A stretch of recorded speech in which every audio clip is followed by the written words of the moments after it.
مولانا کی کامیابی یہ ہے کہ اس وقت پوری دنیا اسلام کی بات کرے، جو مسلم دنیا ہے، اور اس کو ایک برٹش مصنف ہیں انہوں نے لکھا اپنی کتاب میں کہ اس وقت دنیا بھر میں جو مسلمان ہیں وہ اسلام کا غلبہ چاہتے ہیں، بالخصوص اپنی ریاستوں میں، کہ وہاں پہ اسلام بطور نظام نافذ ہو، اور اس کو پیش کرنے والا کون ہے؟ سید مودودی۔ اچھا، وہ کہتے ہیں کہ اس وقت دنیا کا کوئی کونا ایسا نہیں ہے جہاں پہ اسلام زندہ باد یا اسلامی انقلاب یا اس سے ملتے جلتے نعرے جو ہیں وہ نہ لگ رہے ہیں، وہ لگ رہے ہیں اور وہ نظر بھی آتے ہیں، حقیقتاً جو ہے وہ لگ رہے ہیں۔ دلچسپ بات یہ ہے کہ نعرے لگانے والے کو شاید یہ نہ پتا ہو کہ اس کا خالق کون ہے، لیکن نعرہ وہ لگا رہا ہے۔ تو میرا خیال ہے کہ یہ مولانا مودودی کی ایک کامیابی ہے کہ انہوں نے بالکل ایسے وقت میں صورتحال کو درست طریقے سے دیکھا، پڑھا اور اس کا حل تجویز کیا۔ جو چیز میں کہہ رہا تھا وہ یہ ہے کہ جس وقت اسٹیٹس بن رہی تھیں یا استعماری قوتیں ٹوٹ رہی تھیں، برطانیہ ہو یا فرانس ہو یا یورپین جو دوسرے ہیں، اور اس وقت ایک چیز چل رہی تھی کہ بھئی جو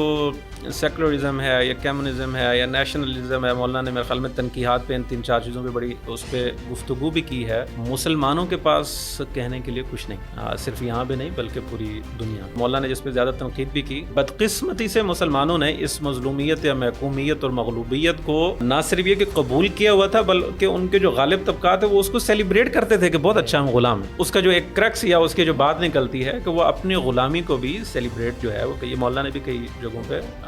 مفہوم اس کا یہ بنتا ہے وہ لکھا ہے۔ مولانا کی جو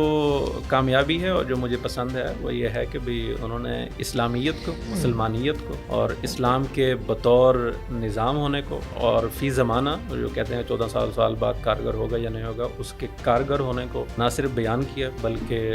اللہ تعالیٰ نے ان کے اس بیان میں اتنی قوت ڈالی، اثر ڈالا کہ بھئی کوئی جانتا ہے یا نہیں جانتا کہ اس نظریے اور نظام کو پیش کرنے والا کون ہے، لیکن چاہتا اور اس کی خواہش یہ ہے کہ بھئی اسلام جو ہے مولانا کا نام سے واقف ہے، لیکن مولانا کا کام جو ہے وہ بول رہا ہے، مولانا کا جو کام ہے اور جو نظریہ ہے وہ بول رہا ہے۔